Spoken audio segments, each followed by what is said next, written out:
Inakala ng lahat na siya ay isang Emoloser, ngunit siya pala ang pinakamalakas na Demon Slayer na nagliligtas sa mundo. Si Leon Lewis ay isang 17 taong gulang na moody edgelord na may mga issue sa mommy at zero common sense. Ang galit na teenager na ito ay nakatira kasama ang kanyang ama, si Lewis, sa isang mundo kung saan ang mga demonyo ay nagtatago sa mga tao at nabiktima sa kanila ng palihim. Bilang Makait Knights, sina Leon at Luis ay may supernatural na kapangyarihan at hindi kapanipaniwalang mga sandata para tugisin ang mga kakilakilabot na ito.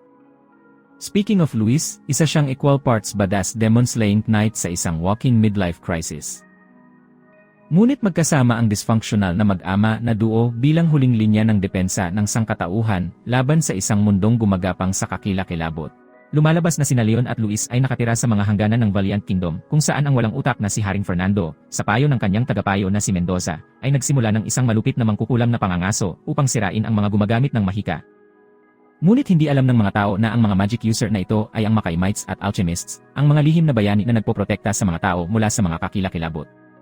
17 taon na ang nakalilipas, sa panahon ng isa sa mga pamamaril na ito, isang Makai Alchemist na nagngangalang Ana ang sinunog sa tulos habang ipinapanganak ang kanyang anak na si Leon.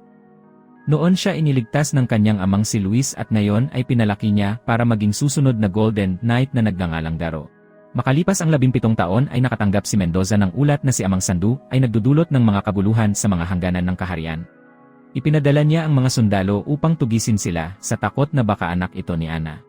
Ngunit sa sandaling salakayin ng mga sundalo ang kanyang kubo, si Leon ay nagpakita sa kanila na nag-aanunsyo na namanan niya ang dugo ng Makait Knights, at hindi nagtagal ay iwinagayway niya ang kanyang espada sa hangin at naging maalamat na Golden Knight Garo. Tumalon siya sa hangin at malupit na inatake ang komandante ng hukbo, tinatalo ang tae sa kanyang mahinang katawan. Sa isang mabangis na labanan, ang komandante ay nag-transform sa isang isinumpang katatakutan. Ngunit hinampas siya ni Leon sa lupa at ginamit ang kanyang hindi kapanipaniwalang espada upang laslasin ang kanyang katawan. Nang matapos ang labanan, nilapitan ni Luz ang kanyang anak na puro masungit dahil abala ang kanyang ama sa pakikipagsayaw sa isang babae sa halip na iligtas siya. Ngunit ipinaalam niya kay Leon na ang labanang ito ay ang huling bahagi ng kanyang pagsasanay at ngayon ay oras na para muli silang pumunta sa kaharian at maghiganti para kay Ana. Sa kabilang banda, ang nag-iisang anak na lalaki ng hari, si Prinsipe Alfonso, ay 20 na at handa na siyang maging susunod na hari sa kaharian ng Valiante. Bilang tanda niya, hindi nagtagal ay naabutan ni Luz ang isang maputi ang buhok na bantay na mangkukulam na mukhang bakla, ngunit may nakakabaliw na pangamoy. Inakusahan siya ni Luz bilang isang asong babae na nag-utos na patayin ang mga alchemist ng kaharian. Itinanggi niya ang mga singil, sinabi na ang lahat ng ito ay ginawa ng isang impostor at si Lewis ay masyadong pipi para hindi mapansin ang masamang plano. Ipinaalam niya sa kanya na ang lahat ng komunikasyon mula sa Watchdog Center ay isinara at ang mga Peking Order ay ipinadala. At ang nasa likod ng lahat ng ito ay si Minister Mendoza, makaiprayas na minsan ay mahigpit na sinuportahan ng konseho. Sinabi ni Luis sa Watchdog Witch na kinokontrol ng lalaking Mendoza ang mga kakilakilabot ngayon at nang tingnan niya ang dokumento ng konseho, nalaman niyang ninakaw ang lahat. Nang marinig ito, hiniling sa kanya ng mangkukulam na alisin ang mga kakilakilabot at alisin din si Mendoza kung kinakailangan. Pagkabalik, sinabi ni Luis kay Leon na ipagpatuloy nila ang kanilang paglalakbay at itigil na niya ang pagiging isang depressed na piraso ng tae. Kung gusto niyang matulog sa mga babae ng kaharian.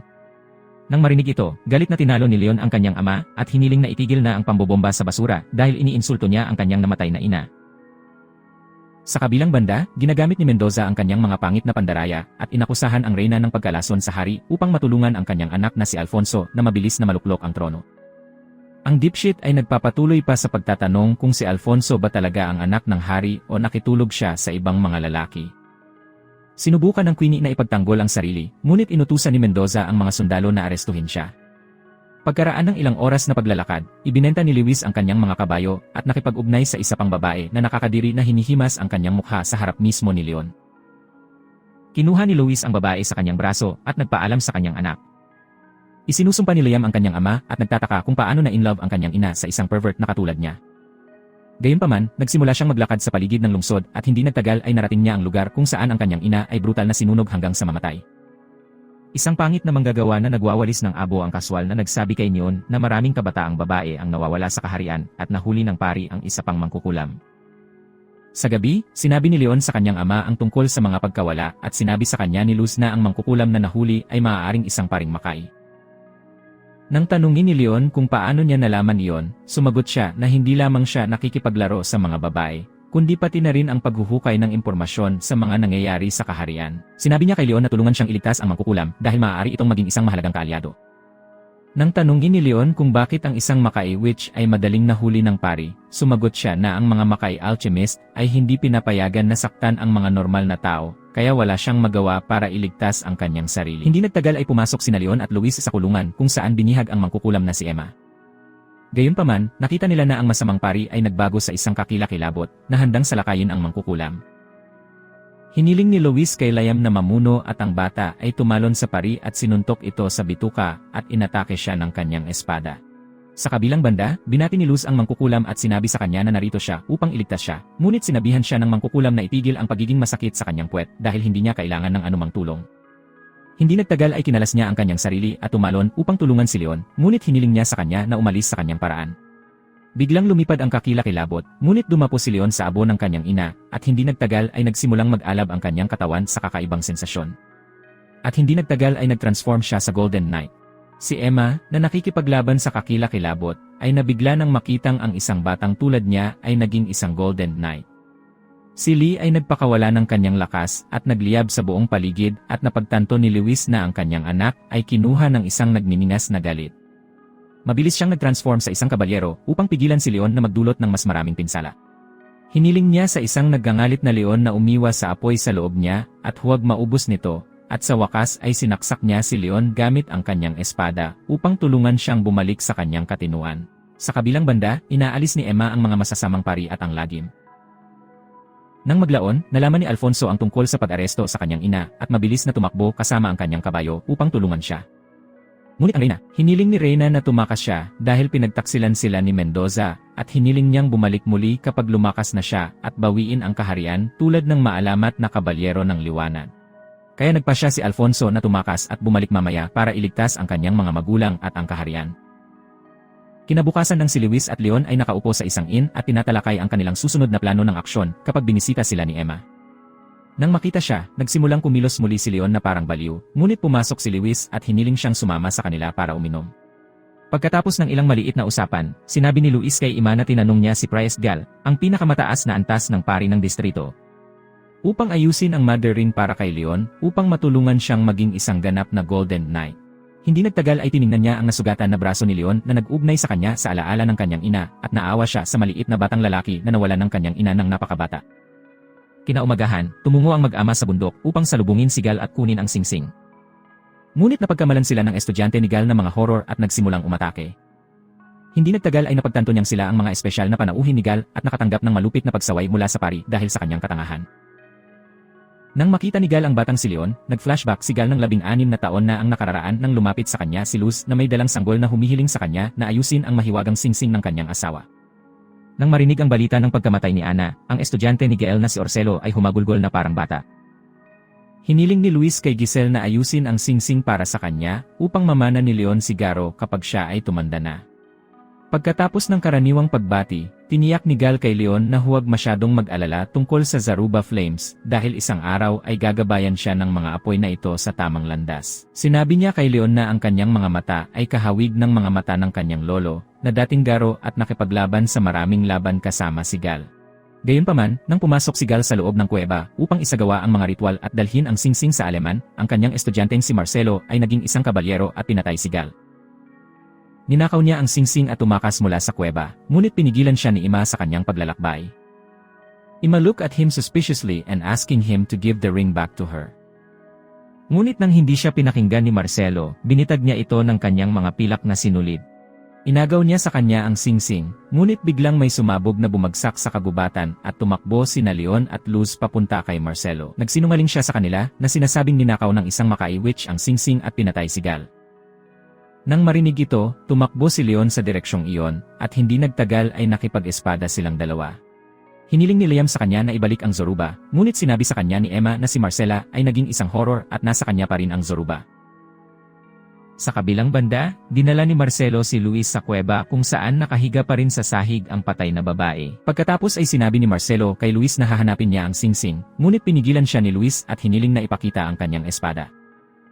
Sinabi sa kanya ni Luis na nakita na niya ang husay ni Ima at walang paraan na mapatay niya si Gal ng ganito.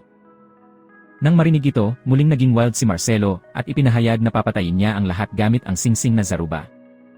Siya ay nagpatuloy sa pagsusuot ng singsing, ngunit walang nangyari, kaya ipinaalam sa kanya ni Luis na isang Golden Knight lamang ang maaaring bumuo ng isang kontrata sa tsuruba at ito ay walang kabuluhan para sa lahat. Muling naging horror si Marcela at inatake ang mag-ama, ngunit mabilis nilang binago ang kanilang mga sarili bilang mga kabalyero para makipaglaban sa kanya. Hindi nagtagal ay inatake ng horror ang duo dahilan para tumalon si Leon sa hangin para iwasan ang pag-atake. Nangunguna si Lubias at sinisipa ang bituka ng masasamang katatakutan, ngunit patuloy ang isang malupit na away sa pagitan ng tatlo. Gayunpaman, biglang sumulpot si Ima at kinatok ang katakutan gamit ang kanyang baril. Sa kalagitnaan ng laban, nadala si Leon sa ibang kaharian kung saan tinanong ng Zaruba kung handa na ba siyang bumuo ng kontrata sa kanya, at sumang-ayon si Leon. Ngunit ang Zaruba ay nagmumungkahi ng isang kondisyon kung saan kailangang ialay ni Leon ang kanyang buhay tuwing bagong buwan bilang kapalit ng kanyang mga serbisyo. Sa lalong madaling panahon ang Zaruba ay naka-embed sa armor ni Leon at isang kakaibang enerhiya ang dumaloy sa kanya. Nilalaslas niya ang katawan ng kakilakilabot gamit ang kanyang espada at ang lagim ay sumabog sa manipis na hangin. Nang matapos ang lahat, sinabi ni Emma sa dalawa na sinusundan niya sila noon pa man at pagkatapos ay nagpaalam siya sa kanila, sinabing magkikita sila sa Santa Bard. Sa kabilang banda, hinahabol ng mga sundalo si Prinsipe Alfonso, ngunit walang kahirap-hirap na nakatakas ang hari sa kanilang pag-atake. Napagtanto niya na marami sa mga sundalo ang naging kakilakilabot ni Mendoza, at sinusubukan nilang sakupin ang kaharian. Biglang, isang demonyo ang humawak kay Alfonso sa isang chokehold, ngunit isang malakas na kabalyero ang nagligtas sa kanya. Kinilala siya ni Alfonso bilang ang maalamat na kabalyero ng Valiente, ang Knight of Light, at hiniling ng kabalyero kay Alfonso na sundan siya. Sa kabilang banda, pumasok sina Luis at Liam sa kakaibang nayon kung saan pinagdududahan siya ng mga tao. Hindi nagtagal, nilapitan sila ni Ibaldi at ipinakilala ang kanyang sarili bilang pinuno ng nayon at tinanong kung ano ang negosyo nila sa baryong ito. Sumagot si Luz na nasa kalagitnaan sila ng isang pilgrimage sa Holy Land at iniimbestigahan nila ang mga kakaibang pangyayari. Nakarinig sila ng mga alingaw-ngaw ng mga taong nawawala sa nayong ito, kabilang ang isang opisyal ng simbahan at isang monghe. Hiniling ng punong nayon na umatras sila dahil mga tagalabas na tulad nila ang nagdadala ng kasawian sa kanilang mapayapang nayon. Sa labas ng nayon, nakita nila ang isang grupo ng mga bata na nakikipagtulungan sa isang batang lalaki. Sinabi sa kanila ng mga bata na ang kanilang nayon ay isinumpa dahil ang nanay ng bata ay isang mangkukulam at siya ay nagmumura ng mga tao hanggang sa mamatay. Ang batang lalaki ay pinangalan ng Alois at Luise, hiniling sa kanya na ituro sa kanila ang daan patungo sa kanyang tahanan at hindi nagtagal ay pumasok sila sa isang kubo kung saan binati sila ng isang magandang babae na nagngangalang Aurelia. Si Aurelia, sinabi ng babae sa kanila na ang kanyang asawa ay namatay kamakailan at mula noon, si Alois ay nagkulong at palagi niyang kasama ang manika na yon na natagpuan niya sa kakahuyan. Nang sabihin sa kanya ni Luz na nasa bayang ito siya para mag-imbestiga, tiniyak niya sa kanya na hindi siya nananakit ng mga tao. Inaya sila ni Aurelia na magpalipas ng gabi sa kanyang lugar at masayang pumayag si Luz, ngunit pakiramdam ni Leon ay may nakatingin sa kanila. Sa hapagkainan, sinabi ni Aurelia sa kanila na maraming nawawala sa nayon pagkatapos ng pagkamatay ng kanyang asawa. Inaakusahan siya ng mga tao para dyan dahil kailangan nila ng scapegoat para sisihin ang lahat. Biglang bumukas ang pinto at ang ilang mga taga-nayon ay pumasok sa kubo na may mga palakol at patpat na galit na humihiling sa kanya na ibalik ang kanilang mga anak sa kanila. Inakusahan ng mga pinuno ng nayon si Lois dahil nasa panig ng mangkukulam at tinutulungan siya sa mga kidnapping. Sumagot si Aurelia na wala siyang alam tungkol sa mga pagkawala at ang pagkawala ay walang kinalaman dito. Nang subukan ni Luz na kunin si Aurelia, hiniling ng punong nayon na huwag makialam dahil sila ay mga tagalabas at hindi nagtagal ay naaresto si Aurelia, ngunit nakataka si Alois. Hiniling ni Luis kay Leon na sundan ang kit at pupuntahan niya si Aurelia. Hindi nagtagal ay sinunog ni Luis ang bahay ng punong nayon upang magambala ang lahat at iligtas si Aurelia. Ngunit hindi sila nakatakas dahil nahanap sila ng punong nayon. Tinanong ni Luz kung ano ang balak nilang gawin kay Aurelia dahil alam niyang may mga pangit na libangan ang mga taga-nayon. Hiniling ng punong nayon kay Luz na ibalik si Aurelia sa kanya dahil malinaw na ang lahat ng hinala sa kanya. Sa kabilang banda, natagpuan ni Leon ang isang nawawala at kakaibang kubo sa kagubatan. Lumingalinga siya sa paligid para mag-imbestiga at nalaman niyang ang kubo ay puno ng mga manikang kahoy na hugis ng mga totoong tao. Kinuha ni Leon ang likod ni Elio at tinanong kung bakit siya pumunta sa kubo na yon. Sumagot siya na ang mga kubo ay pag-aari ng isang mangangahoy na tinawag na demonyo ng bayan bago ang kanyang ina at ngayon ay walang dumadalaw sa kubo na yon dahil sa tingin nila ay maldita ito. Dinala ni Leon si Elios sa kanyang kubo at sinabi sa kanya ni Luis na walang katatakutan sa nayon maliban kay Elios, ngunit siya na ang bahala dito. Hindi nagtagal ay na-hypnotize nila si Alois, ngunit hindi siya nagpakita ng anumang palatandaan ng kakilakilabot, kaya tinanong ni Leon si Aurelia kung ano ang nangyari sa mga ngahoy. Sinabi sa kanila ni Aurelia na noong nakaraan ay tinawag nila ang seremonyang ito upang paalisin ang mga demonyo upang matigil ang mga kasawian sa nayon.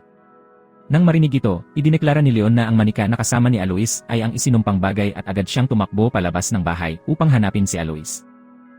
Sinubukan din siyang sundan ni Luis, ngunit binitag sila ng mga sundalo ng nayon at napilitan siyang magtago sa loob kasama si Aurelia.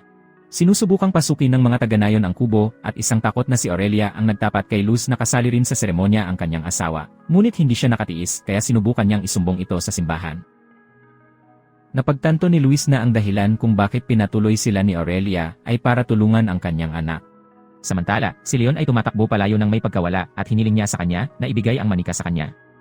Dahil sinusubukan nitong linlangin siya at ito ay isang napakadelikadong bagay. Biglang may lumabas na asul na liwanag mula sa manika at ito ay naging horror kaya mabilis na nag-transform si Leon sa kanyang knight form at inatake ito gamit ang kanyang espada. Isang malupit na labanan ang sumiklab sa pagitan ng dalawa at nang subukan ni Leon na patayin ito, hinarangan ni Alois ang kanyang daan at ipinahayag na maghihiganti siya para sa kanyang ama sa kanyang kakilakilabot. Nakita niya sa sarili niyang mga mata na pinatay ng mga taga-nayon ang kanyang ama nang walang dugo dahil sa pagtatangkang mag-ulat sa simbahan. Sa kabilang banda, ang mga taga-nayon ay pumasok sa kubo at sinubukan silang salakayin, ngunit kinuha ni Luz si Aurelia at nakatakas. Hindi nagtagal ay pumasok ang katakutan sa kubo at sinubukang salakayin ang pinuno ng nayon, ngunit dumating si Leon sa oras at hinarangan ang pag-atake nito. Tumalon siya sa hangin at kinatok ang ulo ng horror at sinaksak ito hanggang sa mamatay. Nang makita ito ay umiiyak si Alois sa sakit at niyakap siya ni Aurelia na nagsasabi na nagsisisi siya dahil hindi niya nailigtas ang kanyang ama. Kinabukasan ay inaresto ang punong nayon at umalis si Alois sa nayon kasama ang kanyang ina upang magsimulang muli. Habang tumatakas, si Prinsipe Alfonso at ang Knight of the Light ay nakatagpo ng maraming katatakutan. Nang makita sila, tinanong ni Alfonso kung paano naugnay si Ministro Mendoza sa lahat ng maiitim na enerhiya at kaguluhang ito sa kaharian. Kaya sinabi sa kanya ng kabalyero na gumagamit si Mendoza ng ipinagbabawal na tuol ng mado upang kontrolin ang mga kakilakilabot ayon sa gusto niya. Ang kanyang ginagawa ay gamitin ang kapangyarihang iyon upang mamuno sa kaharian ng Valiente. Nang marinig ito, isang galit na prinsipe ang humiling sa kabalyero na sanayin siya upang maging mas makapangyarihan upang mailigtas niya ang kanyang ina at ang kaharian mula kay Mendoza. Ipinakilala ng kabalyero ang kanyang sarili bilang si Rafael Banderas, isang kaibigan ng yumaong Golden Knight. Kinabukasan, dinala ni Rafael si Alfonso sa isang abandonadong templo at itinuro ang isang Golden Knight statue para sabihin sa kanya na matagal na ang nakalipas. Alam ng mga tao na ang mga kakilakilabot ay lumitaw mula sa Makay at nilamon ang mga tao, pati na rin ang mga Makay Knight at mga pari na nakipaglaban sa kanila. Salamat po. Ngunit ang lahat ay nakalimutan at ngayon ang mga lumalaban sa mga kakilakilabot ay binansagan bilang mga mangkukulam at pinatay. Ganito rin ang nangyari sa magiting na kaharian kung saan ang mga Makas ay hindi maaaring magpatong ng kanilang mga kamay sa mga tao kaya daan-daang kasamahan niya ang pinatay. Kinamumuhian ni Mendoza ang lahat ng mga kabalyero na nakikipaglaban sa mga katatakutan pati na rin ang kanilang mga anak. Sinabi rin sa kanya ni Rafael ang tungkol kay Ana na siyang dakilang mangkukulam at pinatay dahil sa pagsumpa sa hari, ngunit naanak siya habang sinusunog siya sa tulos. Si Ana ay may isang nakababatang kapatid na babae at ang kanyang pangalan ay Esmeralda. Habang si Ana ay may tungkulin na lumaban bilang Makay Priest at ipasa ang gintong baluti, ang nakababatang kapatid na babae ay inampon ng maharlikang pamilya sa sandaling siya ay ipinanganak. Ang nakababatang kapatid na babae ni Ana ay talagang ina ni Alfonso, kaya ang prinsipe ay mayroon ding dugo ng Golden Knight sa kanyang mga ugat. Ipinaalam ni Rafael kay Alfonso na namana na ng anak ni Ana ang gintong baluti at tiyak na napagtanto iyon ni Mendoza. Nang tanungin ni Alfonso kung malakas din ba siya para labanan ang mga kakilakilabot, hinampas siya ni Rafael ng kanyang espada. Na matagumpay na naiwasan ng prinsipe at hindi nagtagal ay sumagot si Rafael na hindi siya masama sa pakikipaglaban sa espada. Di nagtagal ay lihim niyang dinala si Alfonso sa Vatican City at hindi nagtagal ay umarkila sila ng mga kabayo upang maglakbay sa Land of Grapes upang bisitahin ang Count of Romero ng Valdona. Pagkaraan ng ilang oras na paglalakbay, narating nila ang isang madilim at nakakatakot na nayon kung saan ang mga taga-nayon ay nagtakbuhan sa takot nang makita nila si Alfonso. Sinabi sa kanya ni Rafael na ito ang kanilang orihinal na destinasyon at dinala siya sa kastilyo ng Count of Romero. Ipinaalam sa kanya ni Rafael na maaaring ang Count ang patron ng sining at musika noon, ngunit ngayon ay hindi na siya tao. Hindi nagtagal ay binuksan ni Rafael ang pinto at hiniling na sundan siya ni Alfonso. Biglang lumitaw ang isang katakutan sa kanilang harapan at hiniling sa kanya ni Rafael na manatili. Hindi nagtagal ay inatake niya ang kakilakilabot gamit ang kanyang espada at sinaksak siya sa bibig. Hindi nagtagal, nakita ni Alfonso ang isang musikero, isang batang babae na may sanggol na humihikbi sa kanyang harapan at biglang lumitaw ang isang kilabot at kinain ang musikero. Sinusubukan ni Alfonso ang lahat ng kanyang makakaya upang iligtas siya, ngunit tila walang gumagana sa katakutan. Kaya't pinakawalan ni Rafael ang kanyang knight armor, inatake ang horror gamit ang kanyang superpower, na nagdulot ng mga kidlat sa paligid at sa wakas ay pinatay ito. Sa wakas, tinanggap niya ang kahilingan ni Alfonso na ituro sa kanya ang lahat para mailigtas ang kaharian at ang kanyang ina. Sa kabilang banda, si Leon ay nahihirapang harapin ang kanyang ama at ang kanyang mga malikot na pangarap. Lumabas siya ng silid at biglang nabuhay ang Zaruba ring, na nagpapaalala sa kanya na ngayon ang araw ng bagong buwan at nangako. Matatanggap ng Zarbo ang kanyang buhay at biglang bumagsak si Leon sa lupa na walang malay. Lumapit si Luz sa kanyang tabi at sinubukan siyang gisingin. Dinala niya siya sa loob ng silid at pinatulog at sa lalong madaling panahon na pagtanto na si Leon ay walang malay dahil sa kabilugan ng buwan at gabi kung kailan hindi kailanman lumitaw ang Golden Knight. Kinaumagahan, sina Luis at Leon ay nasa isang karwahe kasama ang isang grupo ng magagandang babae at pagkaraan ng ilang oras, nakita nila ang balangkas ng lungsod ng Sainte-Barbe, kung saan namatay ang ina ni Leon. Sa sandaling makarating sila sa lungsod, isang naiinip na Leon ang nagtanong kay Luis kung paano sila papasok sa kastilyo, kaya't hiniling niya sa kanyang anak na ihinto ang pagpapaikot ng kanyang panty at maghintay ng tamang oras. Una, kailangan nilang suriin ang sitwasyon, kaya nagpasya silang maghiwalay at mangolekta ng ilang impormasyon. Unang pumunta si Luis sa tindahan ng panday kung saan nakita niya ang isang maliit na batang lalaki na nagpapakinis ng kanyang espada. Sinabi sa kanya ni Luis na gusto niyang humingi ng impormasyon tungkol sa kastilyo at sa paligid. Nang marinig ang wikang Aleman, lumabas ang master ng bata sa tindahan at nagtanong kung gusto rin niyang maging sundalo at ibinalita sa kanya na sa kasamaang palad, natapos na ang mga pagsusulit para sa pagiging kabalyero kanina. Ngunit kinalagkad niya si Luis kasama niya sa isang bar. Sa kabilang banda, pumunta si Liam sa palengke ng lungsod kung saan sinubukan siyang akitin at pagsamantalahan ng isang matabang babae. Ngunit sa kabutihang palad, lumitaw si Emma nang wala saan at iniligtas siya. Kinalagkad niya ito kasama niya at mapanuksong itinanong kung plano ni Leon na matulog kasama ang mataba. Sinisigawan siya ni Liam na hindi siya pervert gaya nila ng papa niya. Kaya tinakpan ni Emma ang kanyang ilong at hiniling sa kanya na kontrolin ang kanyang init kung hindi ay mawalan siya ng mahahalagang bagay sa kanyang paligid. Samantala, si Luis ay nasa bar kasama ang panday kung saan nalaman niya mula sa bartender na ang panday ay hindi basta-basta tao, ngunit siya ay dating naglilingkod sa konseho ng munisipyo. Nang tanungin ni Luz ang panday tungkol sa pagiging kabalyero, ipinaalam niya sa kanya na minsan ang pinuno ng hukbo ay namatay sa isang aksidente. Pagkatapos noon, dumating ang isang bagong kabalyero na pumalit sa kanya at mayroon siyang kahanga-hangang itim na baluti at tinawag siya ng mga tao na Black Knight. Nilikha ng lalaki ang pagiging kabalyero sa loob ng kastilyo at sila ay isang grupo ng mga tao na nakasuot ng itim na baluti at tinatawag na Knighthood of Black. Kaya para mapalakas ang bagong sistema, nagsimula silang mag-recruit ng mga bagong sundalo na hiwalay sa ibang mga sundalo. Nang tanungin niya ang panday kung ang mga sundalong ito ay nakikipaglaban sa bawat isa hanggang sa kamatayan, tumango siya bilang pagsang-ayon. Sumagot siya na ang kanyang anak na lalaki na nagngangalang Sergey ay nasa rehimyento, ngunit bago niya maipaliwanag, ang kanyang ulo ay nagsimulang sumakit, kaya't hiniling niya kay Luis na makipagkita sa kanya bukas para sa karagdagang impormasyon.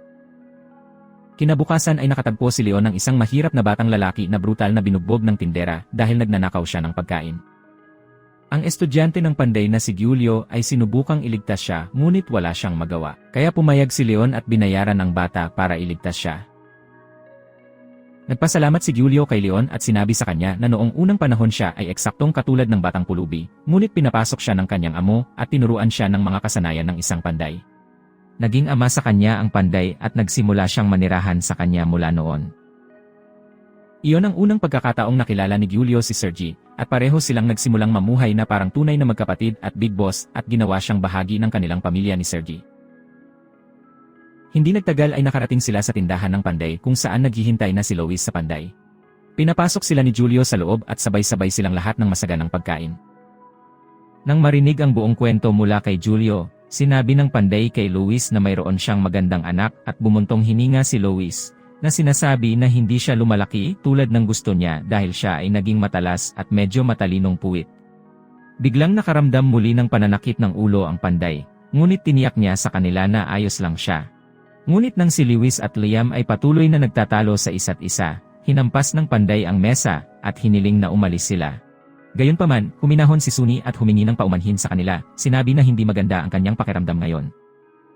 Nagdahilan sina Lewis at Leon at umalis sa lugar, ngunit tumakbo si Julio sa kanila at sinabi sa kanila na ang anak ng kanyang amo na si Sergi ay wala na dito dahil kumuha siya ng pagsubok sa pagiging kabalyero at siya ay namatay. Tanging ang espada na ginawa ng kanyang amo para kay Saryu ang ibinalik sa kanila at simula noong araw na yon, kakaiba na ang kinikilos ng kanyang amo, pinapasok na rin niya ang mga trabahador sa ibang tindahan at siya ay parang estranghero kasama Para si siyang Julio. sinapian ng kung sino.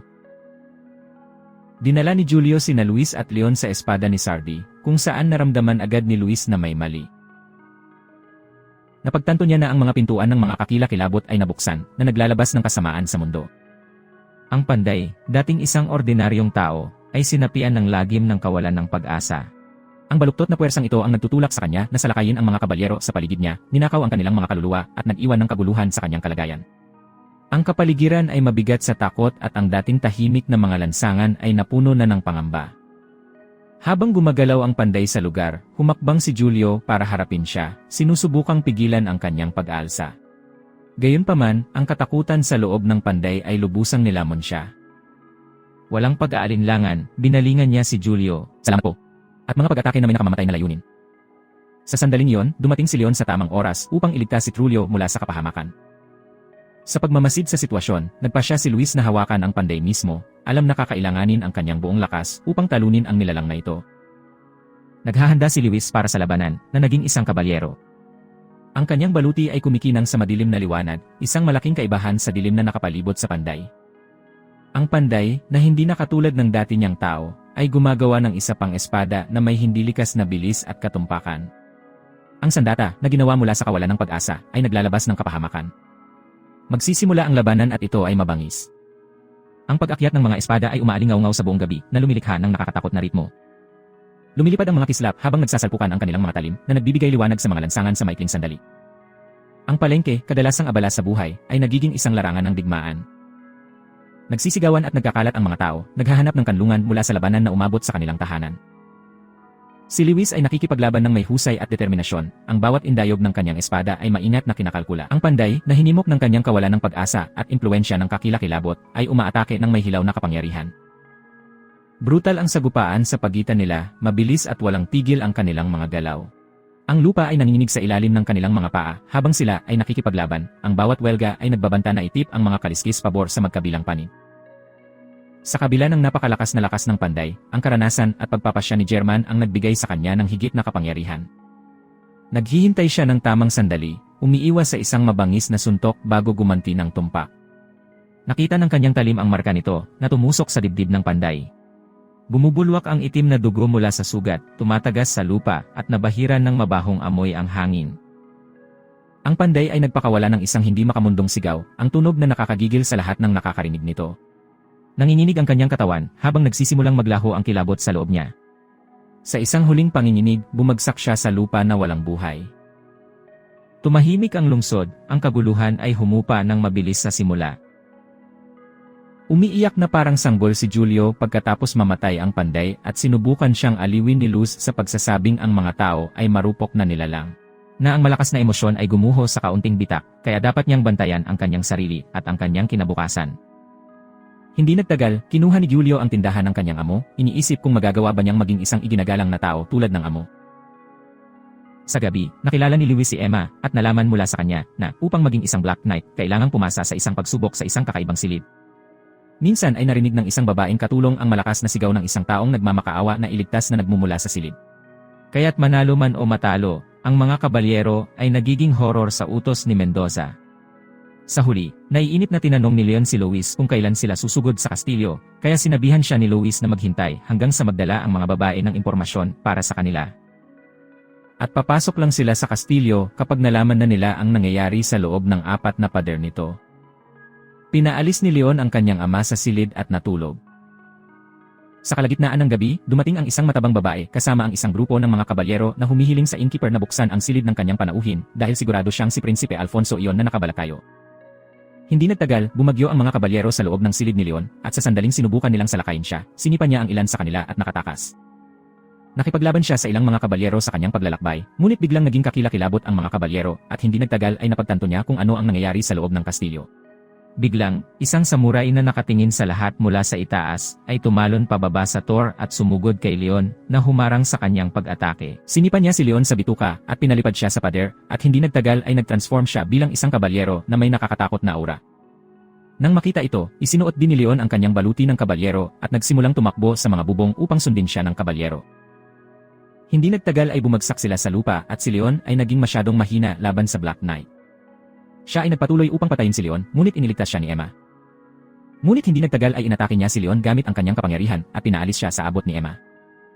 Kinabukasan, nagising si Leon sa isang apothecary at napagtanto na nawala sa kanya ang ilan sa kanyang mga alaala.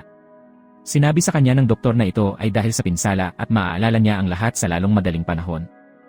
Binigyan niya si Leon ng potion at sinabi sa kanya ng kanyang apo na inatake siya ng isang taong lobo. Sinabi sa kanya ng matandang doktor na may mga taong lobo sa bayang ito, ang hitsura at pamumuhay nila ay parang mga ordinaryong tao.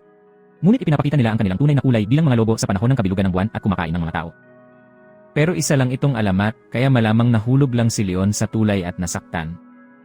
Hindi nagtagal ay narinig niya ang tunog ng plauta at ang mga bata ay tumakbo patungo sa kanya at hiniling ng matanda kay Leon na samahan ang kanyang apo na si Agatha sa simbahan. Sa kanilang paglalakbay, sinabi sa kanya ni Agatha na pupunta sila sa simbahan ng almshouse at sinabi ni Agatha sa madre na nakabalik na ang kanyang kapatid na si Pepe. Inaakala pala ni Agatha na si Leon ang kanyang kuya na nagdangalang Pepe. Nang marinig ito, nataranta ang madre, iniisip kung paano nakabalik si Pete.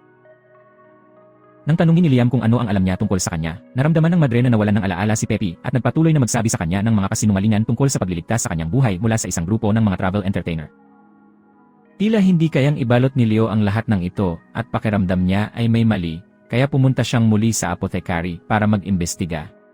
Napagtanto niya na ang matanda ay isang makagpari rin at pinagbantaan siya na sabihin kung ano ang hinalo niya sa kanyang gamot noon. Sumagot ang oldie na binigyan niya siya ng gayuma ng mga panaginip upang burahin ang kanyang mga alaala at ihipnotismo siya sa isang panaginip. Nang tanungin ni Leon kung bakit niya ginawa iyon, sinagot niya na ang lahat ng ito ay para sa batang babae, si Agatha, na anak ng kanyang tanging pinakamalapit na kaibigang pari. Ngunit nang siya ay isilang, parehong namatay ang kanyang ama at ang kanyang ina ay nag-asawang muli sa isang barbero at ang barbero ay nagkaroon ng isang anak na lalaki na nagngangalang Pepe at si Agatha ay naging malapit sa kanya. Ngunit 5 taon na ang nakalilipas, ang barbero at ang kanyang asawa ay napatay dahil sa pagbabantay sa chismis na pareho silang werewolf. Kaya't itinago ni Pepe si Agatha sa likod ng isang bubong at tumakbo palabas ng bahay at mula noon siya ay nawawala. May mga chismis na kinuha siya ng grupo ng mga naglalakbay na entertainer o maaaring ipinagbili siya sa isang bangkang alipin. Isang galit na Leon ang nagtanong sa matandang babae kung bakit niya ito pinalitan ng kapatid ni Agatha. Kaya tumugon siya na gusto niyang maranasan ni Agatha ang isang masayang panaginip at gusto niyang talikuran ni Leon ang pakikipaglaban at tumira sa kanila. Hindi nagtagal narinig nila ang kampana ng simbahan at nagsimulang mag-alala ang matanda kay Agatha kaya tumakbo si Leon sa simbahan upang hanapin siya. Sa simbahan, nakita niya ang malungkot na madre at inakusahan siya ng pagbebenta ng mga bata para iligtas ang mga mangangalakal at travel entertainer at tinanong siya tungkol kay Agatha. At maya-maya ay tumakbo siya sa tulay kung saan dinadala ng Pied Piper ang gafa na iyon at ang ilang mga bata kasama niya. Iniligtas niya ang isang bata mula sa halimaw na iyon at sinabi sa Pied Piper na naging horror na dapat siyang tumigil sa paghihiganti. Ang Pied Piper pala ang kilabot ni Pepe nang ibenta siya sa mga travel entertainer. Araw-araw siyang binubugbog ng mga tao doon, kaya isang araw ay pinaslang niya ang isa sa mga lalaki at hindi nagtagal ay naging kakilakilabot. Gayunpaman, sa kabila ng kanyang paghikbi, pinili ni Leon na huwag magpakita ng anumang awa sa kanya. Siya ay nagpapatuloy sa pakikipaglaban sa kanya, sinabi na siya ay puputulin siya. Pagkatapos ng isang malupit na pagpapakita ng kapangyarihan, nagawa ni Leon na patayin ang kakilakilabot at sinabi sa mga bata na ligtas na sila ngayon. Nang makita siya, ang mga bata ay tumakbo sa takot, sumisigaw na nakakita sila ng isang kakilakilabot. Di nagtagal, bumalik si Leon sa kanyang aleman na nagsabi sa kanya na narinig niya mula kay Emma na natalo siya sa Dark Knight. Sinabi niya kay Leon na hindi niya ipapahiram sa kanya ang kanyang lakas at kailangan niyang harapin ang Dark Knight sa kanyang sarili. Kagabi, nasa palengke ng lungsod si Lois nang lapitan siya ng isang dalaga na sinasabing hinahabol siya. Maya-maya, may dumating na grupo ng mga roge at hiniling kay Lois na ibigay sa kanila ang babae. Nang tumanggi siya, tinawag nila siyang isang nakakainis na bastard at sinimulan siyang habulin upang kunin ang babae. Habang tumatakbo, nalaman niya na ang pangalan nito ay Irene at dinala siya nito sa isang magandang taguan. Pumasok sila sa isang lumang kubo at iminungkahi ni Luis na maghintay sila doon hanggang sa maayos na ang lahat.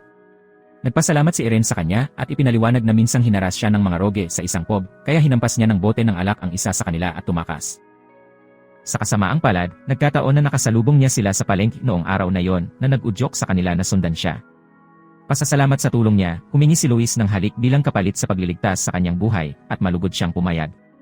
Gayunpaman, nagbago ang mga pangyayari nang biglang naghubad si Luis. Sa sandaling iyon, bumukas ang pinto at pumasok ang mga tulisan, hinihingi kung ano ang ginagawa ni Luis na hubot-hubad. Hinimok ni Luis si Iron na tumakbo, ngunit sa kanyang pagkabigla, kinuha ni Iron ang kanyang coin pouch at tumayo kasama ng mga roge.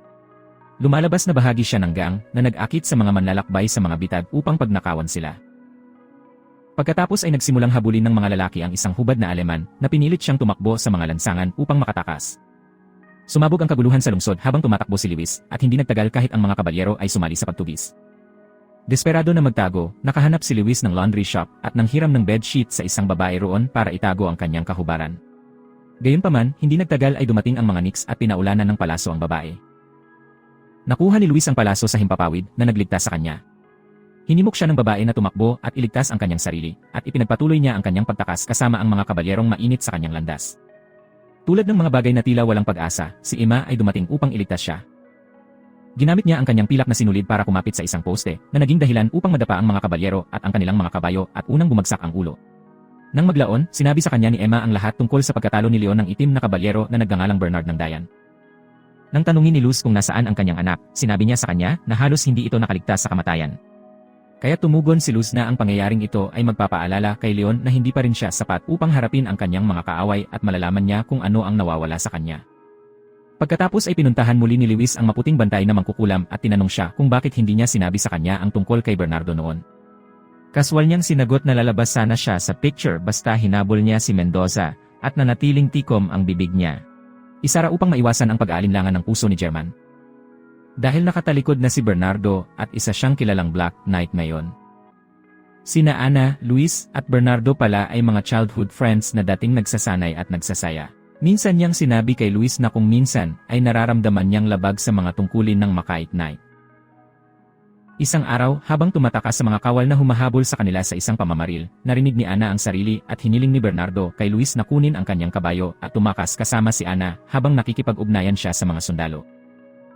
Nanatili siya roon upang labanan ang mga sundalo habang dinala ni Luis si Ana. Ngunit hindi makatayo si Bernardo sa harap ng mga kabalyero at hindi nagtagal ay nasugatan siya ng husto at sumama siya sa hukbo ng Imperial upang maging Black Knight. Sa gabi, nang muling pumunta si Luis sa lumang kubo upang kunin ang kanyang damit, nadatnan niya si Irene na humihikbi at nagmamakaawa na iligtas siya mula kay Donato, na naging halimaw. Noong una, iniisip ni Luis na niloloko na naman siya nito, ngunit hindi nagtagal ay nakita niya ang isang natakot na si Donato at hiniling kay Irene na ibalik ang kanyang mga damit. Biglang sinisingil siya ni Donato at inatake ang kanyang hubad na katawan. Ngunit nagawa ni Luis na iwasan ang kanyang mga pag-atake. Sa lalong madaling panahon nagsimula ang isang malupit na away sa pagitan ng dalawa at sa wakas ay sinaksak siya ni Luis. Kapag namatay na si Donato, binalaan ni Luis si Irene na kung patuloy itong gumagawa ng masama, magiging katulad din niya ito balang araw. Samantala, sinasanay ni Rafael si Prinsipe Alfonso at alam niyang wala na siyang mahabang panahon dahil may nakamamatay na sakit. Pumunta siya sa bantay na mangkukulam na si Garam at hiniling sa kanya na ipahiram sa kanya isang malupit na katakutan upang sanayin ang kanyang estudyante. Kaya binigyan siya ng mangkukulam ng Tremor of Orvian, na isang horror na lumilitaw paminsan-minsan sa kahabaan ng isang lumang highway at tinawag itong Orvian ng mga tao. Maaari nitong lamunin ang buong nayon at bayan, at ang katawan nito ay natatakpan ng mga labi ng mga biktima nito. Sinubukan ng ilan na manghuli sa kanya, ngunit walang nakabalik, kaya't maaaring medyo labis para sa prinsipe na magsanay. Ngunit tinanggap ni Rafael ang alok, sinabi na wala siyang maraming oras. Maya-maya pa ay dumating si Liam kay Garam na nagsasabing nagsasanay siya ng mag-isa kaya kailangan niya ng horror para sanayin kaya binigyan din siya ni Garam ng isa. Bumalik si Rafael kay Alfonso at ipinaalam sa kanya na pupunta sila sa isang misyon upang manghuli ng isang horror. Wala na silang masyadong oras dahil may binabalak si Mendoza na brutal at pupunuin niya ng kakilakilabot ang lupain ng Valiant anumang oras. At kapag ginawa niya yon, wala nang paraan para pigilan siya. Nang marinig ito, galit na tinanong siya ni Alfonso kung ano ang dapat niyang gawin, kaya sinabi sa kanya ni Rafael na mayroong isang horror sa Orvian Highway at maraming mga kabalyero ang nabigong talunin siya. Kinabukasan, sinabi ni Rafael kay Alfonso na kung magtatagumpay siya sa misyon na ito, makakakuha siya ng sarili niyang baluti ng kabalyero at sa lalong madaling panahon ang prinsip ay pupunta sa kanyang misyon. Samantala, papunta na rin si Liam sa Orving Highway dahil pinadala siya ni Garam para labanan din ang Chimera. Hindi nagtagal ay nakita niya si Alfonso at ang kanyang tindera na nagtatalo sa isa't isa. Aksidenteng nabunggo ng tindera si Alfonso at nabasag ang kanyang kaldero at ngayon ay hinihingi niya si Alfonso na magbayad para dito.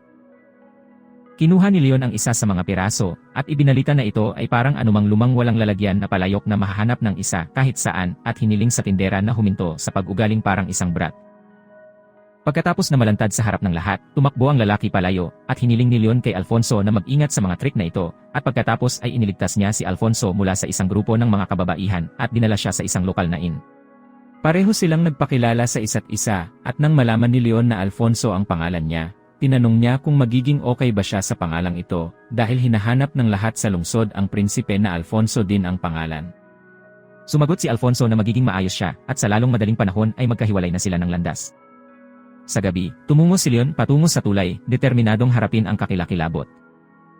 Sa kanyang paglalakbay, napansin niya si Alfonso na tumatakbo sa parehong direksyon. Hindi nakilala ni Leon si Alfonso at ipinagpalagay na siya ay isang horror, kaya sinimulan niya itong habulin. Sa kalaunan, magkaharap sila at pareho silang nagulat nang makitang muli ang isa't isa. Gayunpaman, hindi nila ibinunyag ang kanilang tunay na mga dahilan kung bakit sila naroroon at sa halip ay naglalakad ng magkatabi. Iminungkahi ni Leon na dapat bumalik si Alfonso sa inn, ngunit tumanggi si Alfonso, sinabing mayroon siyang misyon na dapat tapusin. Malinaw na pareho silang may layunin. Habang papalapit sila sa bangin, isang malakas na bugso ng hangin ang humampas sa kanilang mga mukha. Tumakbo sila patungo sa gilid at nakakita ng napakalaking, nakakatakot na istruktura na pinalamutyan ng mga bungo at nakakatakot na artifact.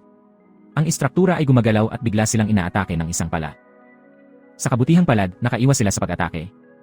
Nagsimulang magtalo ang dalawa kung sino ang lalaban sa Chimera, ngunit hindi sila umaatras. Iginiit ni Liam na dapat niyang talunin ang horror para maging maka-ignite. Ang Chimera, gayunpaman, ay nakatuon sa mga pag-atake nito kay Alfonso na gumagamit lamang ng isang ordinaryong espada. Sa kabila ng kawalan na ito, tumanggi si Alfonso na sumuko. Nanguna si Liam laban sa mga pag-atake ng side leg ng Chimura, na nagpapahintulot kay Alfonso na tumuon sa paghahanap ng mahinang lugar ng Chimura. Nagsisimula ang laban ng taimtim. Umakyat si Alfonso sa ibabaw ng istruktura, hinahanap ang totoong Chimera, habang nilalabanan ni Leon ang mga bungo na nakapalibot dito. Iniiwasan ni Alfonso ang mga welga ng Chimera, at nagawang salakayin ang pinto ng istruktura. Saglit na huminto sa paggalaw ang silid, ngunit biglang bumukas ang pinto, na naglabas ng kakaibang lakas. Ang mga paso sa lupa at mga bukid sa malapit ay natupok sa apoy.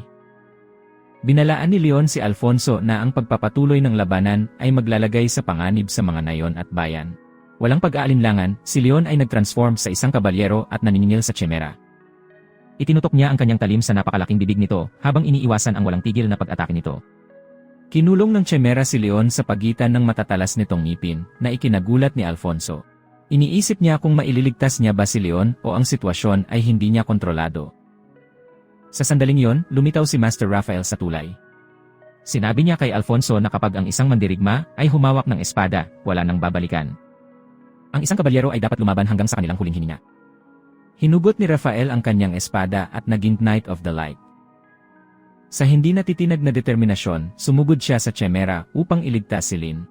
Nagpakawala si Rafael ng malakas na pag-atake sa Chimera, ngunit gumanti ito sa pamamagitan ng pagsaksak sa kanya gamit ang mga galamay nito. Malubhang nasugatan, sinabihan ni Rafael si Alfonso na kunin ang kanyang talim at tanggapin ang responsibilidad na maging maka-ignite. Sa kanyang mga huling sandali, ipinahayag niya na ang kanyang baluti, ang baluti ni Gaia, ay pag-aari na ngayon ni Alfonso. Pagkatapos ay nilamon ng buong Chimera si Rafael.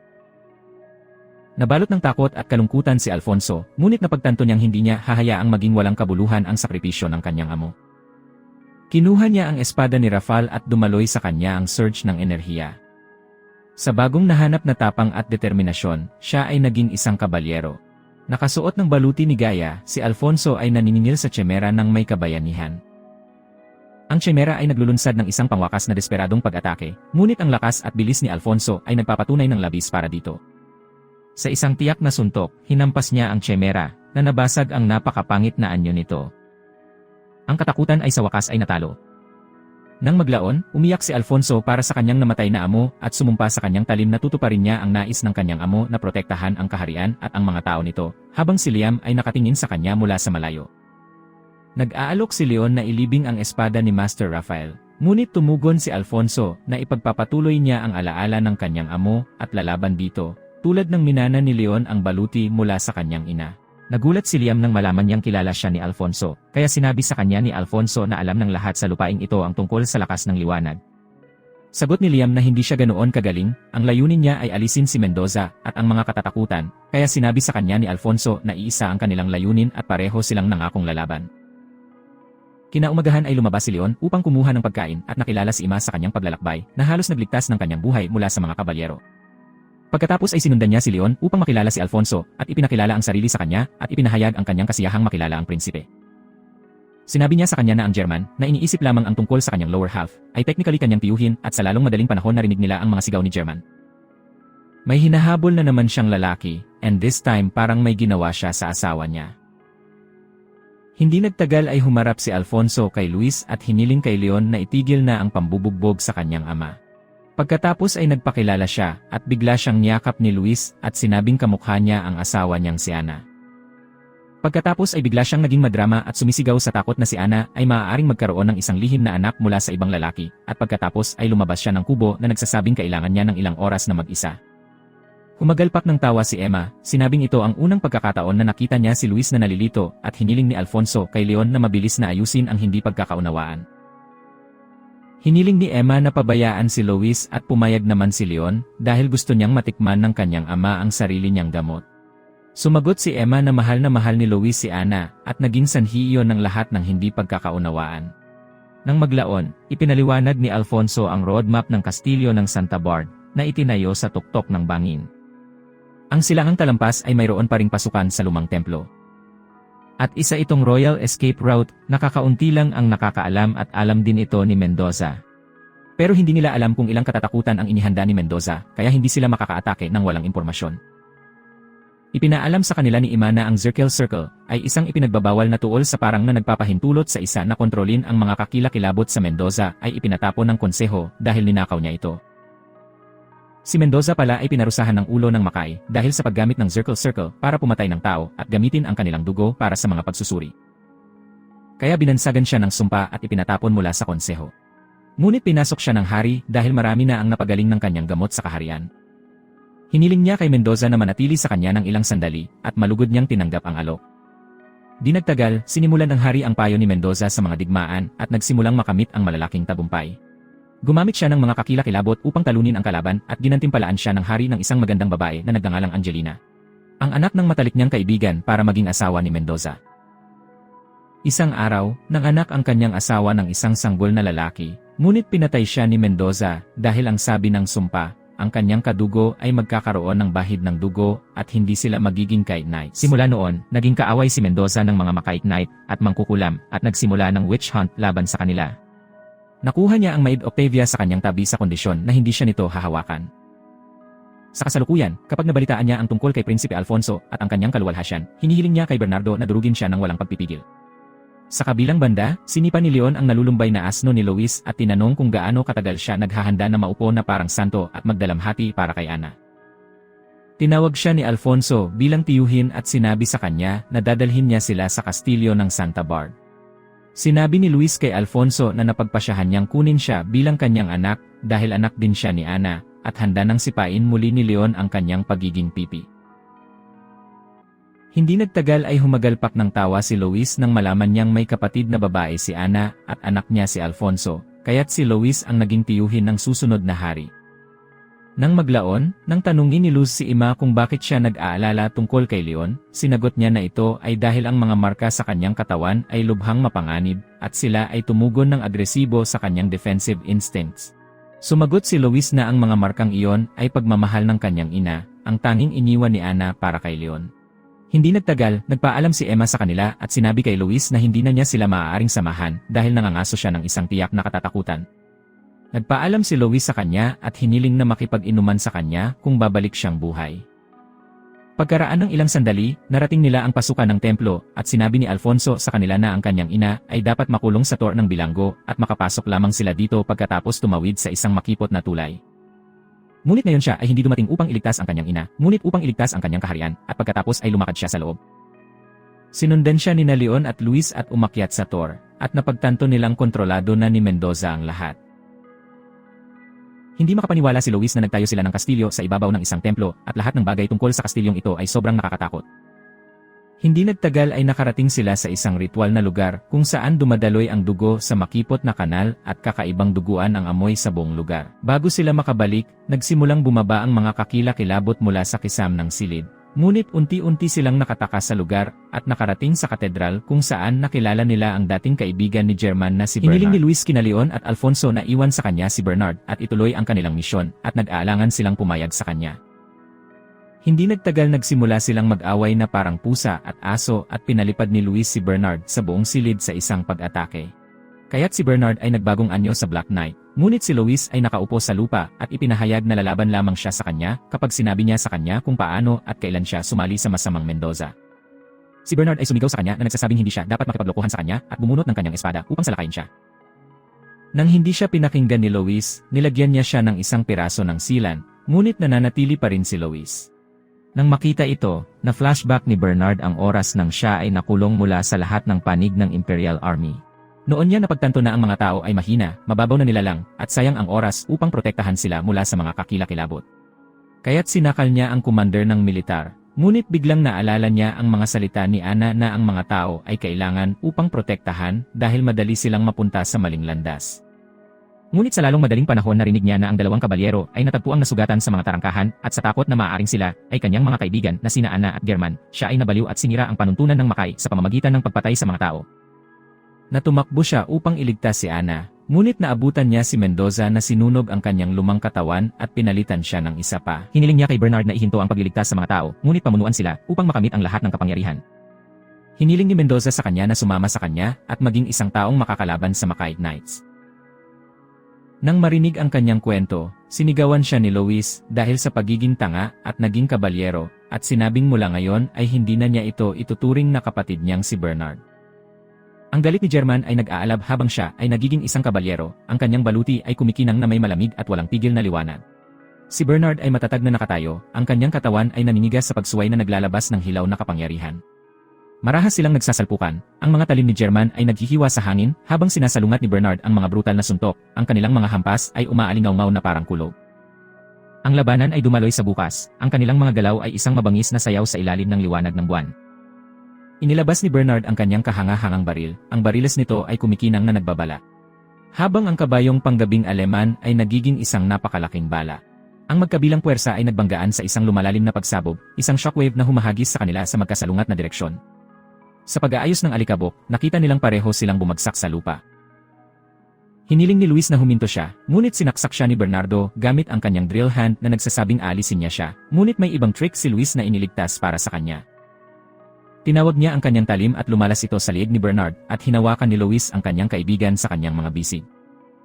Sa kanyang huling hininga, bumalik si Bernard sa kanyang tunay na sarili at tinanong si Luis kung ano ang nangyari kay Ana.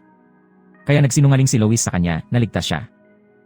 Hiniling ni Bernard kay Luz na ingatan siya at humanap ng magmamana ng kanyang espada at hindi nagtagal ay nawala siya sa hangin at humihikbi si Luz para sa kanyang mahal na kaibigan. Sa kabilang banda, pagkatapos pumatay ng isang kakilakilabot, sina Leon at Alfonso ay bumababa sa hagdan upang hanapin si Mendoza at hindi nagtagal ay nakita nila ito. Isang galit na Leon ang sumusubok na salakayin siya, ngunit napagtanto nila na sila ay nasa loob ng kanyang harang at kinukutya siya sa pagiging mainipin. May kinuha si Sumi mula sa salamin at agad na nalaman ni Alfonso na ito ang ipinagbabawal na tuol na sinabi sa kanila ni Ima na nagpapatawag ng mga kakilakilabot mula sa Makay. Sinabi sa kanila ni Mendoza na madali ito dahil ginagamit niya ang dugo ng tao bilang daluyan at hindi alam ng hari na ito ay nangyayari sa ilalim ng kanyang ilong. Di nagtagal, isang kakilakilabot na kakilakilabot ang lumitaw mula sa portal ng salamin at sina Leon at Alfonso ay naging mga kabalyero upang harapin ito. Sinisingil ni Leon ang kanyang espada at inatake ang kakilakilabot ng buong lakas, nagpapadala ng apoy sa buong lugar at tinulungan siya ni Alfonso. Idineklara ni Mendoza na halos kumpleto na ang pagpapatawag sa Blood Moon at hindi nagtagal ay kinilala si Leon bilang anak na ipinanganak sa Burning Witch. Isang galit na leon ang umatake sa kanya gamit ang kanyang espada, ngunit si Mendoza ay naghagis ng mahika at pinalamig siya. Pagkatapos ay hinawakan niya ang kanyang noo at naalala ni Leon ang mga huling sandali ng kanyang ina. Patuloy siyang pinagalitan ni Mendoza sa pagsasabing ang kanyang ina ay brutal na inabuso, binato, at pagkatapos ay sinunog sa tulos.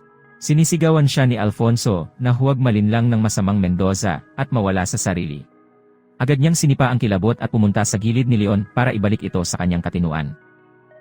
Ngunit may isang bagay na pumalit kay Leon at sa lalong madaling panahon ang Tor ay nagsimulang mag-apoy sa apoy at siya ay naging isang kakilakilabot na kabalyero. Ngumiti ng masama si Mendoza at sinabi sa prinsipe na ito ang tunay na anyo ng gintong baluti na ibinigay kay Leon ni Sin.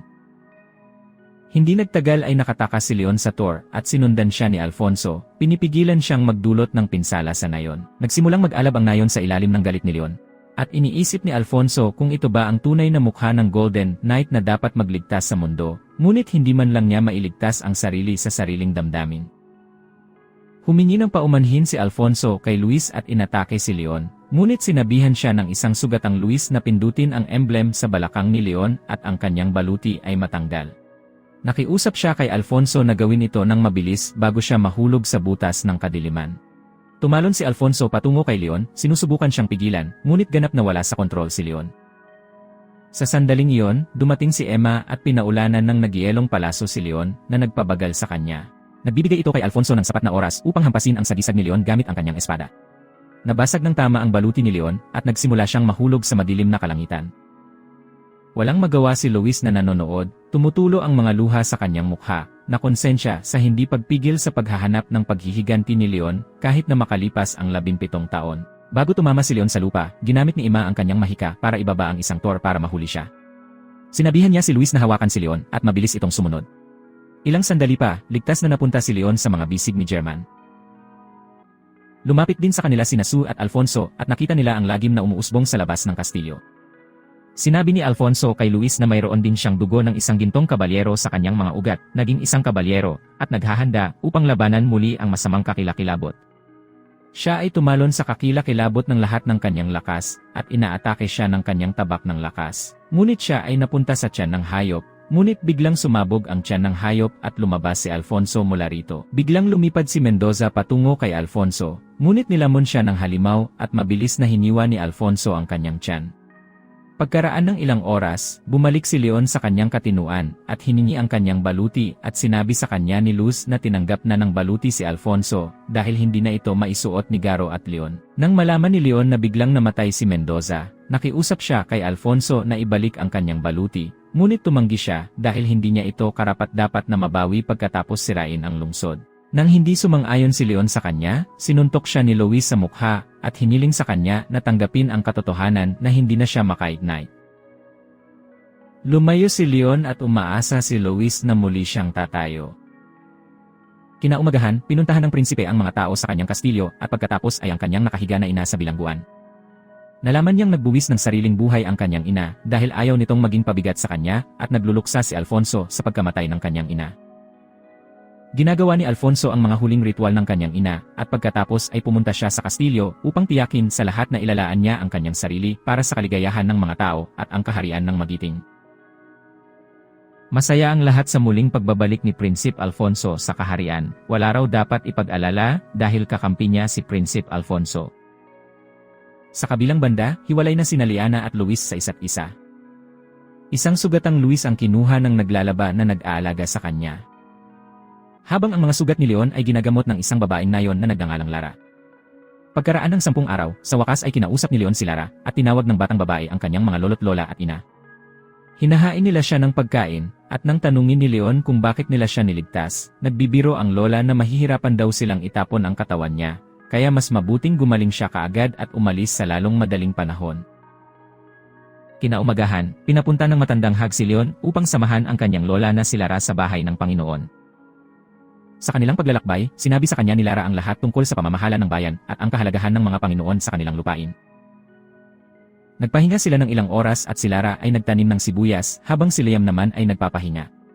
Nang maglaon, habang pauwi, sinabi niya sa kanya na noong nabubuhay pa ang kanyang ama, madalas itong manghuli ng maraming bagay at mayroon silang isang dakilang hapunan tuwing gabi, ngunit isang araw ang kanyang ama ay pinatay ng mga lobo. Nang marinig ito, nagtaka si Leon kung siya ay napatay sa pamamagitan ng isang kakilakilabot, ngunit hindi siya nagsasalita ng marami upang maiwasang matakot si Lara. Samantala, ginagampanan ni Prinsipe Alfonso ang kanyang mga tungkulin bilang hari at Garok Knight kasama ang kanyang tiyuhin na Aleman. Sa araw, nakikinig siya sa mga hinaing ng mga tao sa kanyang kaharian at sa gabi, pinapatay niya ang mga kakilakilabot upang matupad ang kanyang tungkulin bilang Garok Knight. Isang araw, nagtanong si Alfonso tungkol sa kinaroroonan ni Leon, ngunit sinabi sa kanya ni Luis na wala siyang ideya at nasa kay Leon na siya kung nanaisin niyang tumayo at lumaban muli o sumuko. Ibinahayag niya na hindi siya makakatulong at hindi rin makakatulong ang iba. Hiniling niya kay Alfonso na ihinto ang paghawak sa pagkakasala sa pagkuha ng sandata ni Leon at magpatuloy sa kanyang mga tungkulin bilang Garok Knight. Kinaumagahan, pumunta sina Lara at Leon sa bukid upang muling mag-alaga ng sibuyas. Sa oras ng pahinga, tinanong ni Leon si Lara kung nasusuka siya sa paggawa ng parehong bagay araw-araw at naiisip niyang isuko ang lahat at umalis. Sumagot si Lara na maraming magagandang lugar sa kaharian, ngunit hindi siya makaalis sa kinaroroonan ng kanyang ama at marami na siyang naitanim na binhi para sa taglagas at hindi magtatagal ay aanihin na nila ang mga pananim. Unti-unting dumaan ang mga bakla at naging malusob si Leon, tinutulungan ang pamilya ni Lara at nagpapatakbo ng iba't ibang gawain. Isang araw pumunta siya sa lolo para maghatid ng tanghalian at malaman ang tungkol sa irigasyon na kanyang hinuhukay para sa mga pananim. Hindi nagtagal ay natutunan ni Leon kung paano maghukay ng kanal at umuwi siyang pagod. Nagsisimula na siyang kumain at matulog ng mahimbing dahil araw-araw siyang nagsusumikap. Hindi nagtagal ay naihanda na ang kanal at umaagos ang tubig sa mga taniman ng trigo at lahat ay nagpasalamat kay Leon sa kanyang tulong. Laging binibisita ni Alfonso ang kanyang ama para humiling na gumaling siya dahil hinihintay siya ng mga tao. Pinapanatili niyang abala ang kanyang sarili sa mga nakakainit na paksa tulad ng astronomy, matematika, teolohiya, pilosopiya, pagkatapos ay asikasuhin niya ang mga nakabinbing usapin ng kaharian. Hindi alam ni Alfonso na kailangan mong harapin ang lahat ng nakakainit na kalokohan tulad ng pagdalo sa mga party, mga aristokratikong pagpupulong. Isang araw sa kanyang paraan upang gawin ang kanyang larawan, si Alfonso ay nakatakas sa kastilyo at ang mga kabalyero ay ipinadala upang hanapin siya. Sumakay si Alfonso sa karwahe na inuuna ang kapakanan ng kanyang kaharian kaysa sa pag-upo para sa isang portrait artist. Habang umaandar ang karwahe, ang malumanay na tumba ay nagpatulog sa kanya. Mamaya ay nagising siya sa tunog ng galit na sigaw. Pagtingin niya sa labas, nakita niya ang isang grupo ng mga roge na nakaharang sa daanan. Binantaan nila ang trooper, pinapalamig ang kabayo at karwahe kapalit ng kanyang buhay. Dahil sa takot, nakilala sila ng driver bilang mga kilalang roge ni Gaspard Montes at tumakas, naiwan si Alfonso. Nang marinig ang pangalan ni Gaspard, naalala ni Alfonso ang isang babala mula sa mga lay vessel villagers. Nagsalita sila tungkol sa mga magnanakaw na sumakop sa kastilyo ni Count Jos at nagdudulot ng kalituhan sa rehiyon. Naalala ni Alfonso si Count Jos bilang isang marangal na mandirigma na iniwan ang kanyang pamilya upang ipaglaban ang kaharian para lamang mahulog ang kanyang kastilyo sa mga kamay ng mga kriminal.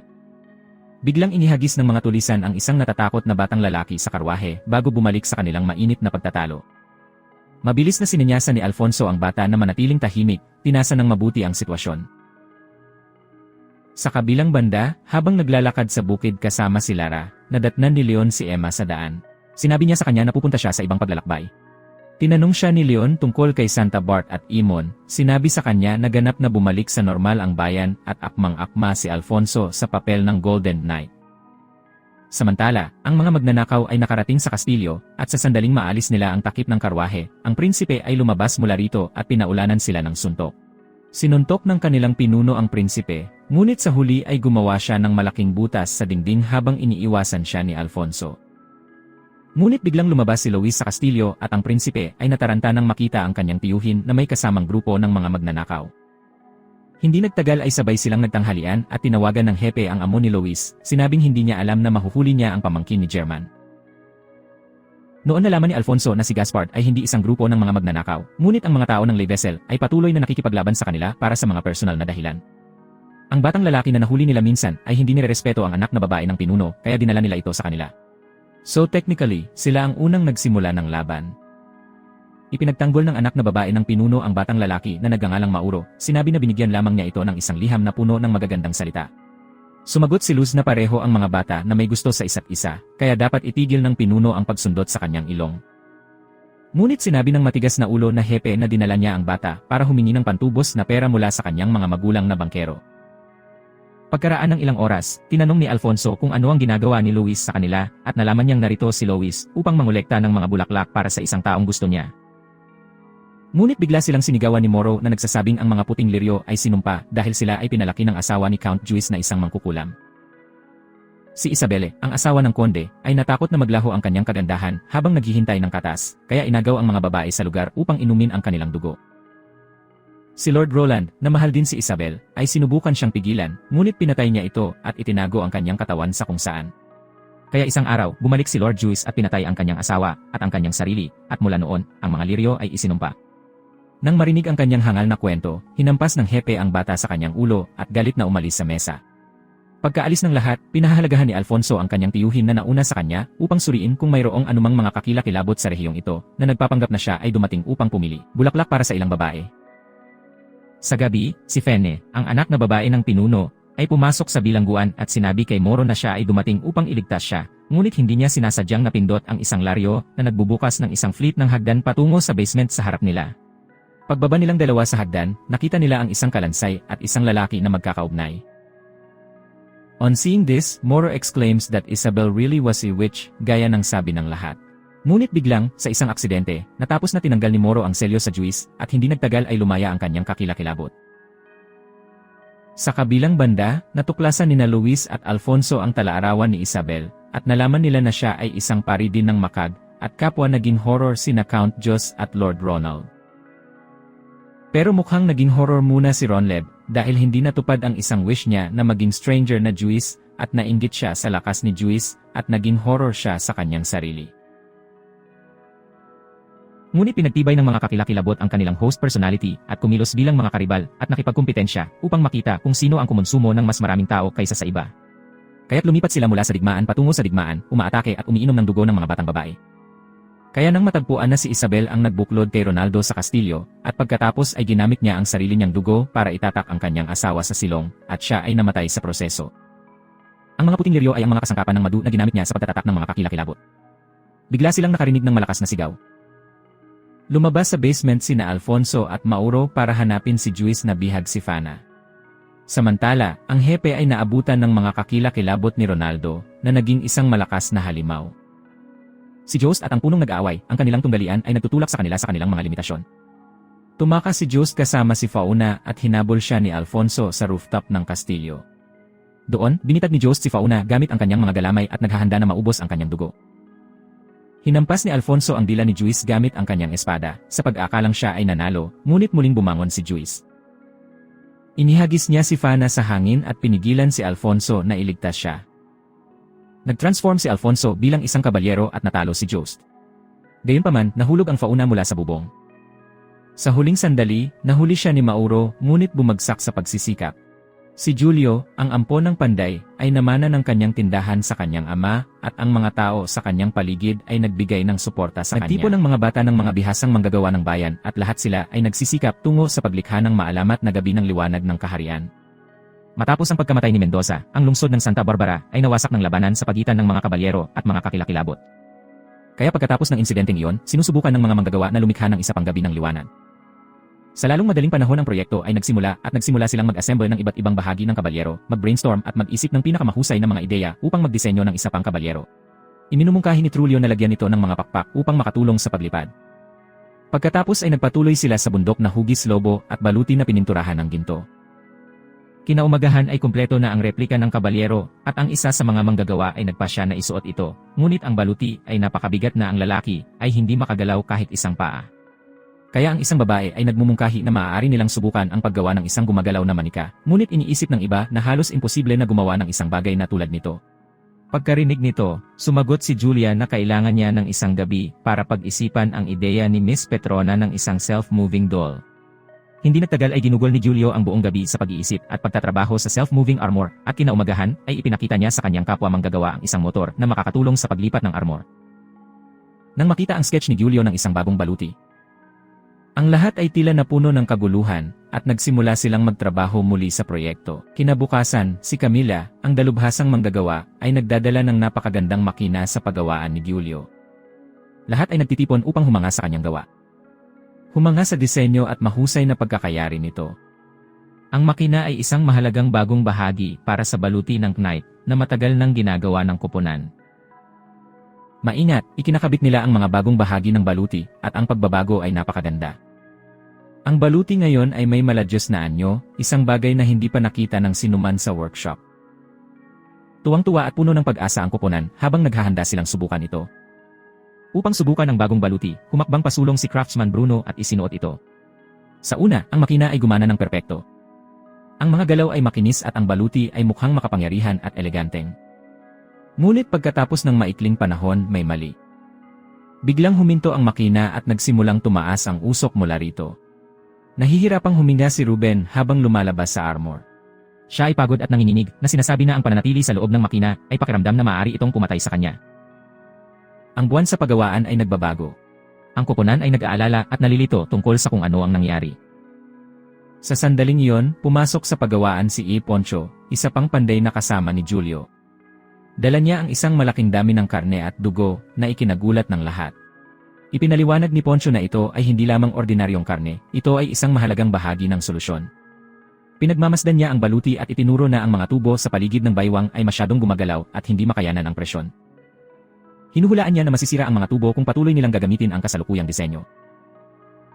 Si Trulio ay nakikinig ng mabuti at mabilis na naintindihan ang punto ni Poncho. Ipinaliwanag niya sa grupo na ang mga bahagi ng armor na idinisenyo upang ilipat ay konektado sa pamamagitan ng mga metal pipe. Ang mga tubo na ito ay pilit at napunit kapag lumipat ang baluti, na nagiging sanhi ng hindi paggana ng makina. Napagtanto ng koponan na maliban kung ayusin nila ang problemang ito, ang baluti ay mananatiling hindi magagamit. Ang Poncho ay nagmumungkahi ng isang matapang at hindi pangkaraniwang solusyon. Iminungkahi niya ang paggamit ng isang espesyal na uri ng tubo upang ikonekta ang pressure device sa likod ng armor sa tiyan. Sa halip na metal, iminumungkahi niya ang paggamit ng mga tubo na gawa sa maraming layer ng bituka na nababaluktot at matibay sa ilalim ng presyon. Inihayag ni Pancho na nakuha niya ang mga bituka sa kanyang baboy na si Sebastian. Sa una, ang koponan ay nabigla sa kanyang ideya. Ang paggamit ng mga bituka sa isang makina ay parang walang katotohanan sa kanila. Gayunpaman, habang iniisip nila ito, napagtanto nila na maaaring gumana talaga ito. Nagtitiwala sila sa kakayahan at karanasan ni Poncho, kaya pumayag silang subukan ang kanyang mungkahi. Lahat ay nakakapasok sa trabaho na nakatuon sa paggawa ng mga pagbabago ng mabilis at maingat hanggat maaari. Napuno ng aktibidad ang workshop habang inihahanda ng team ang mga bituka para gamitin sa armor. Pinutol at pinapatong nila ang mga ito ng may katumpakan, gumagawa ng mga bagong tubo upang palitan ang mga metal. Bagamat hindi karaniwan ng ideya, determinado silang lutasin ang problema at gawing functional ang armor minsan at para sa lahat. Nakakabit ang mga bituka at muling nagpalakas ng testa si Bruna at sa wakas ay sumabog silang lahat sa tuwa habang ang baluti ay nagsimulang maglakad ng madali at sa pagkakataong ito ay walang mga komplikasyon. Naluluha ang mga mata ni Giulio habang naaalala ang kanyang namatay na amo na humiling sa kanya na maniwala sa kanyang sarili at sa gawaing ginagawa niya. Kinabukasan, dinala nila ang baluti sa bayan at ang mga tao ay tumingin dito ng may pagkamangha. Nakarating kay Alfonso ang balita tungkol sa bagong silid na ginto at tinanong niya si Luis tungkol dito. Ngunit sinabi sa kanya ni Luis na hindi niya kailangang mag-abala na suriin yon ng personal dahil marahil ito ay isang uri ng advertising group. Sa gabi, isang babae ang lumapit kay Xiuliu at sa kanyang koponan na nagsasabing mayroon siyang kahilingan para sa Golden Knight. Pagkatapos ay sinabi niya sa kanila na gabi-gabi ay may lumalabas na nakakatakot na demonyo na pumapatay sa kanilang mga alagang hayop, sinisira ang kanilang mga bukid, at kahapon ay pinatay nito ang kanyang asawa. Tiniyak ni Trulia sa babae na hindi niya kailangang sabihin sa kanila ang lahat ng detalye, ngunit sisiguraduhin nilang papatayin ang halimaw na yon. Dumating ang koponan sa kanilang destinasyon nang biglang lumitaw ang isang napakalaking oso mula sa mga palumpong. Malakas itong umungol at mabilis na naghahanda ang koponan para harapin ito. Humakbang pasulong si Bruno sa kanyang baluti, handang harapin ang halimaw. Ang ingay ng mga dagundong at sagupaan ay pumupuno sa hangin habang ang oso ay humahampas sa baluti, nangangagat at nangangapa ng galit na galit. Sa kabila ng pag-atake, si Bruno ay nakatayong matatag, hawak ang kanyang lupa laban sa makapangyarihang nilalang. Habang tumatagal ang labanan, isang biglaang pagsabog ang yumanig sa lugar na ikinagulat ng lahat. Narinig nina Luis at Alfonso na malapit na nag-imbestiga sa isang maliit na nayon, ang kaguluhan at nagmamadaling pumunta sa pinangyarihan upang alamin kung ano ang nangyari. Samantala, naghatid si Bruno ng isang malakas na suntok ng garo sa oso, ngunit wala itong epekto. Gumanti ang oso ng isang mabangis na suntok na humampas sa baluti at naging sanhi ng pag-aapoy nito. Napagtatanto ang panganib, inutusan ni Giulia si Bruno na gumamit ng pressure device upang maalis ang oso. Naiintindihan ni Bruno ang panganib ngunit sumusunod sa plano, determinadong pigilan ang nilalang. Ina-activate niya ang device dahil alam niyang maaring magdulot ito ng kanyang buhay. Bago magsimula, sinabihan niya ang iba na tiyaking maililibing ang kanyang katawan kung hindi siya mabubuhay. Habang nagkakaroon ng lakas ang device, sinubukan ni Bruno na tumakas sa pamamagitan ng safety latch, ngunit naipit ang kanyang kamay sa nasusunog na armor. Mabilis na kumilos si Lulus Arise just in time, pinalaya si Bruno mula sa armor at hinila siya patungo sa kaligtasan. Pagod ngunit buhay, pinanood ni Bruno habang sinisira ng aparato ang oso, isang huling malakas na putok. Ang banta ay sa wakas ay neutralisado at ang lugar ay nagsimulang manirahan. Habang hinahabol ng koponan ang kanilang hininga, lumitaw si Prinsipe Alfonso. Ipinaliwanag niya na siya ay personal na dumating upang siya sa atin ang mga kakaibang pangyayari sa nayon. Ang koponan ay labis na naantig sa kanyang dedikasyon at pagiging hindi makasarili, batid na siya ay naglakbay ng malayo upang matiyak ang kaligtasan ng mga tao. Si Giulio, na nadaig sa emosyon, ay napaluha dahil sa pangako ng prinsipe sa kanyang mga tungkulin. Kinikilala ng prinsipe ang kanilang mga pagsisikap, pinasasalamatan sila sa kanilang katapangan at pagsusumikap. Sama-sama silang nagsisikap na maapula ang natitirang apoy na dulot ng pagsabog. Ang koponan ay nakakaramdam ng panibagong layunin at pagmamalaki dahil alam nilang hindi lamang sila nakaharap sa isang malaking hamon kundi nakamit din ang paggalang ng kanilang prinsipe. Sa kontrol ng apoy at ang grupo ay sumasalamin sa matinding labanan, si Bruno ay nakahinga ng maluwag na nakaligtas sa kabila ng malapit na tawag, at ang koponan ay nagpapasalamat na magkaroon ng suporta ng isa't isa sa mga mapanganib na sitwasyon. Lumalabas na sa isang maliit na nayon isang kakaibang lalaki na may takip sa mukha ng isang uwak ang lumapit sa mga tao at sinabi sa kanila na siya si Dark Fabian, ang sikat na gumagala-gala na doktor na gumagamot ng mga may sakit. Masayang sumang-ayon ang mga taga-nayon na bigyan siya ng pagkain, tubig, at tirahan bilang kapalit sa pagpapagamot sa kanila ni Fabian. Sa parehong nayon, isang lalaki na nagnanais na maging isang doktor at makatakas sa kalunos-lunos na kalagayan ng nayon ay bumisita sa kubo ng doktor isang gabi at hiniling sa kanya na gawin itong kanyang estudyante. Ngunit nang walang nagbubukas ng pinto, pumasok siya sa loob ngunit napahinto siya nang makita niya ang doktor na namimilipit sa sakit sa lupa. Siya ay naghihirap mula sa paglalaro at nagpasya ang lalaki na patayin siya upang pumalit sa kanyang lugar.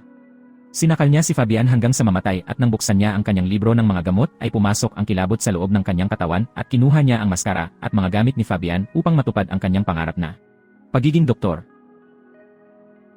Sa kabilang banda, ang tagalaban na si Enya, si Simon, ay sinipa ang isang hubad na aleman ng asno upang gisingin siya at dinala siya kay Fabian.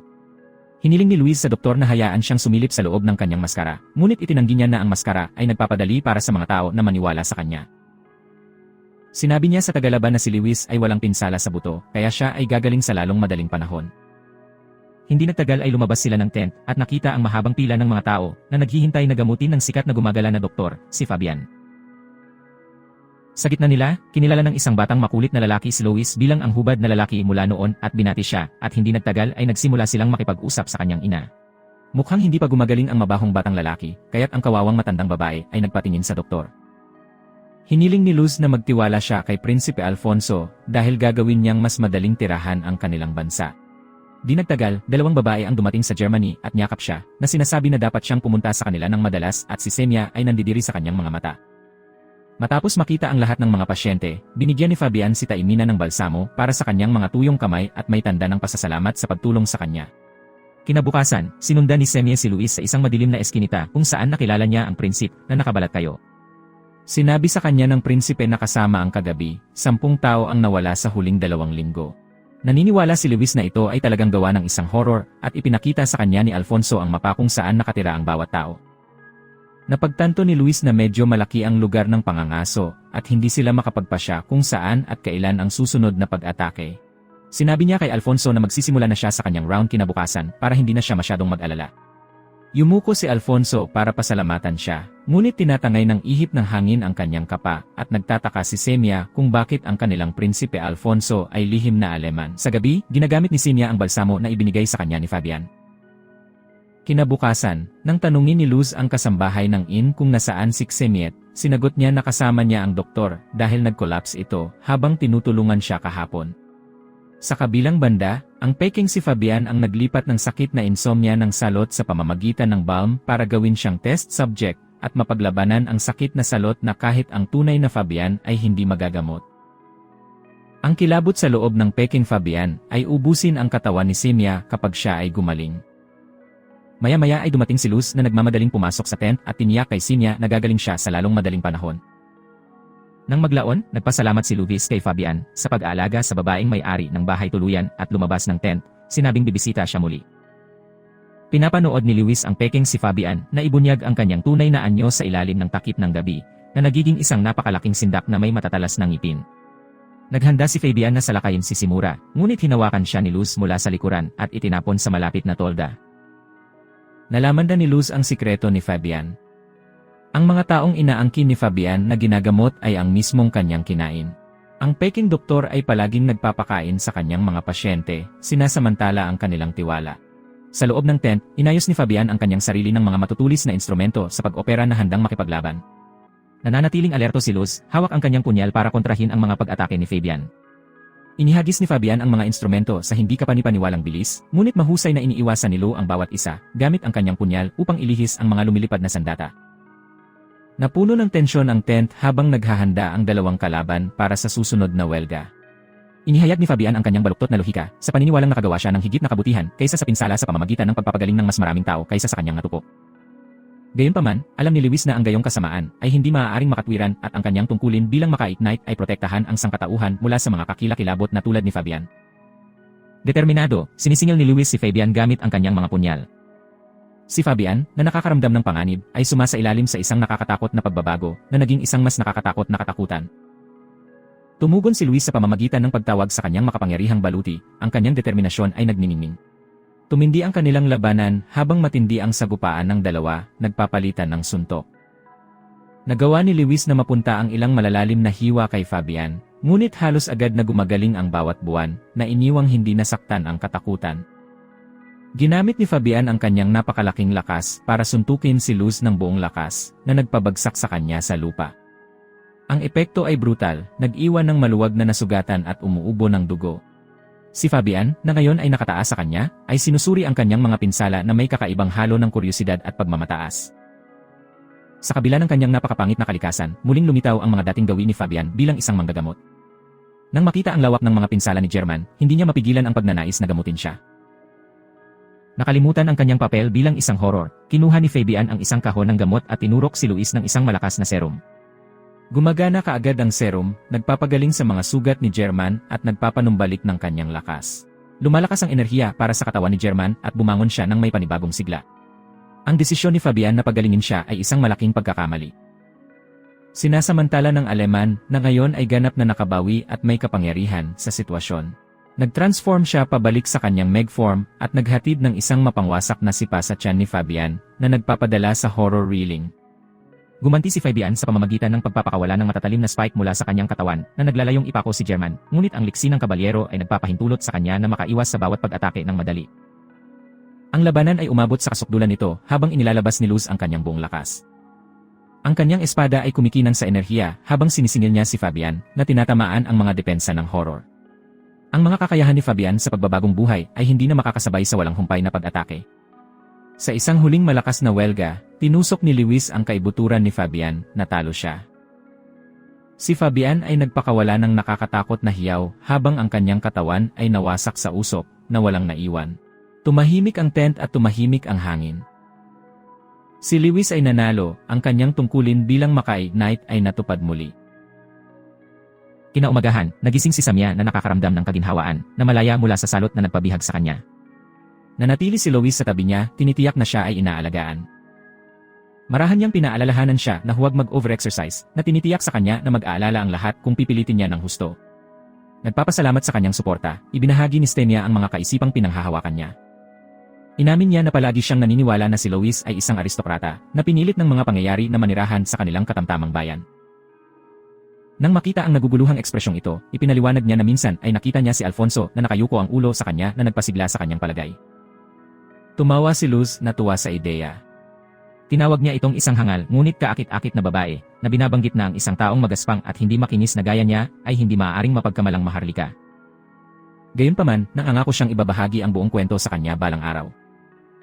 Nang magtanong si Senia tungkol kay Fabian, maingat na iniiwasan ni Lewis ang katotohanan. Sinabi niya sa kanya na umalis ang doktor sa bayan at hiniling sa kanya na ipasa ang kanyang pagbati at paalam. Sa pagtanggap sa kanyang mga salita, pinasalamatan siya ni Samya sa pag-aalaga sa kanya sa buong panahon ng kanyang paggaling. Magiliw na umiti si Lois at hinikayat siyang magpahinga at mabawi ang kanyang lakas.